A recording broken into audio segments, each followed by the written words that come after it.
This is the first house that I can remember living in. It's called Bahay Kubo, which literally translates to hut in Tagalog.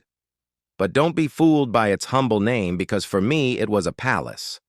In this house, I learned how to walk, talk, read, and write, how to help Mama with household chores like washing clothes by hand and cooking food on our gas range.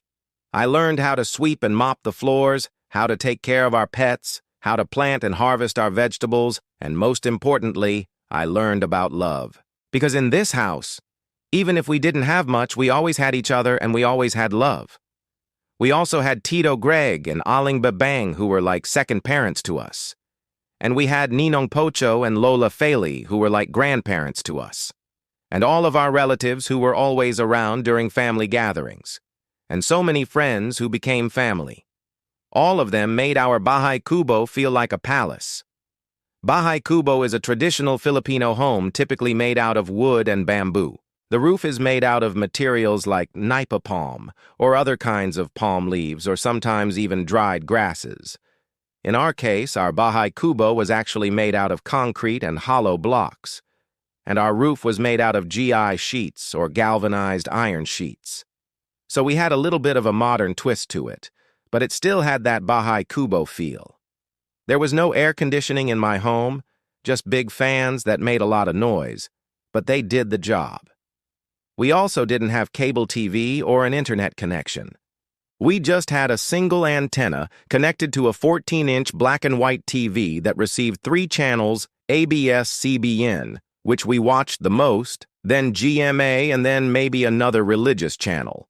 My favorite thing about the house was the wide veranda. That's where we ate all of our meals together as a family, even when there was no pandemic. We ate together at the veranda and talked about everything and anything. Sometimes we would play board games on the veranda.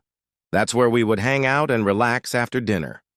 That's where we would do our homework. Sometimes we would do our homework on the rice field while waiting for Papa to come home. That's where we would wait for our ride whenever we went out of town. That's where we would watch the sunset and greet the sunrise. The veranda was our favorite place to spend time in. The next house that we moved into was a 2-story house made out of concrete. It already had electricity and water connections, but no air conditioning or cable TV. This house was more of your typical provincial house. Most houses in the province are not that tall. 2 stories are already considered high-rise. In the province, the ground floor is usually used for parking, for drying fish or meat, or for keeping farm animals, while the second floor is for the family. The second floor has large windows that open up to the outside, so you really get that breezy feeling while inside the house. If you're lucky, your house has a balcony. That's what we had in our home. The balcony had a cemented floor so we could use it to dry our clothes, our towels, and our curtains. Sometimes we would sit on the balcony to relax and chat while watching the kids play. Or sometimes we would sit on the balcony to eat breakfast while drinking our coffee or hot chocolate. The space under the stairs was always used for storage. That's where we kept boxes of old clothes, shoes, and toys. The interiors of the house were pretty simple. The walls were painted white and the floors were made out of tiles. Our furniture were mostly made out of wood. They weren't fancy, but they were sturdy and they looked nice. I remember that every Christmas season, Papa would decorate the house with lights, lanterns, and a giant Christmas tree that he would buy from the lumber yard. I loved how our house smelled like wood and paint. I loved how the walls had these huge cracks that made the sunlight come in and made beautiful patterns on the floor. I loved how the wooden banisters felt on my skin. I loved how the whole house felt like a warm hug. But as we grew older, we decided to move in with Lola, and so we moved into her house. Lola's house was a 2-story house with a basement. It already had cable TV and an air conditioning unit. And since there were fewer of us now, the rooms were bigger than before. The walls were painted light blue and the floors were made out of tiles. The furniture were a mix of old and new pieces. Some were made out of wood and others were made out of steel and glass.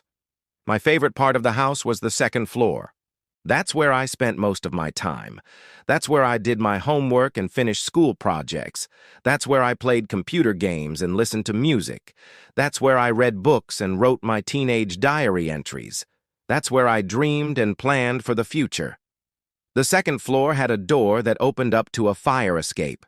A fire escape is a set of stairs on the outside of a building that allows people to leave the building safely in case of a fire. Whenever I was feeling bored, I would go up to the roof and jump from the fire escape to the roof. I loved the feeling of the wind blowing through my hair as I jumped from one step to the next.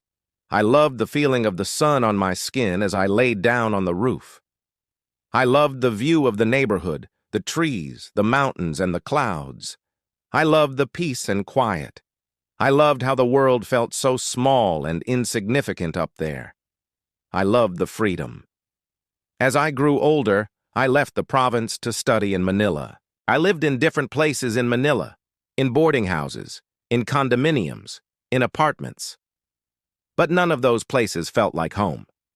So I always went back to the province to see my family and to rest. After I got married, my husband and I moved to Metro Manila again. We started looking for a house and lot near our workplace so we wouldn't have to travel that much anymore. After a few months of searching, we found the perfect house for us. It's a 2-story house with 3 bedrooms and 3 bathrooms. It has a small garden in front and a huge veranda that wraps around the house. The veranda is our favorite place to unwind after a long day. Sometimes we would order food and just chill on the veranda. Sometimes we would invite our friends over and have a potluck on the veranda. Sometimes we would have meetings with our team on the veranda. We even had virtual meetings on the veranda while the kids played in the garden. The veranda was also where the kids did their homework. Our son would usually finish his work early, so he would go out to the veranda to check on our plants. Our daughter would do her work while reading books. She loves the fact that she gets to read while listening to the birds. The veranda is also where we keep our bikes and gardening tools. Sometimes we would fix our bikes on the veranda, especially when the kids had bike races with their friends. The veranda is also where we store unused furniture, tables, and chairs. When we host parties, we bring the furniture to the veranda and arrange them in a way that everyone can sit comfortably. The interiors of our home are modern and minimalist. We have large windows that allow natural light to come in. The walls are painted white and beige, and the floors are made out of tiles and hardwood. We have paintings and photos hung on the walls to add color and personality to the house. Furniture-wise, we have sofas, dining tables and chairs, bookcases, lamps, and mirrors. We keep our home simple and clutter-free. We don't need a lot of things to make our house feel like home. All we need is each other and our veranda. This is the house that I grew up in. It may not be as fancy as the ones you see on HGTV, but it's where I formed my fondest childhood memories. This is the house that I started a family with. It may not be as spacious as the ones you see on YouTube, but it's where my children learned the meaning of love and laughter. This is the house that I'm currently living in. It may not be as luxurious as the ones you see on Instagram, but it's where I'm creating new traditions and making new memories. I know that one day we will move again, maybe to a bigger house or maybe to a smaller home. But wherever we go, as long as we have each other, we will have a home.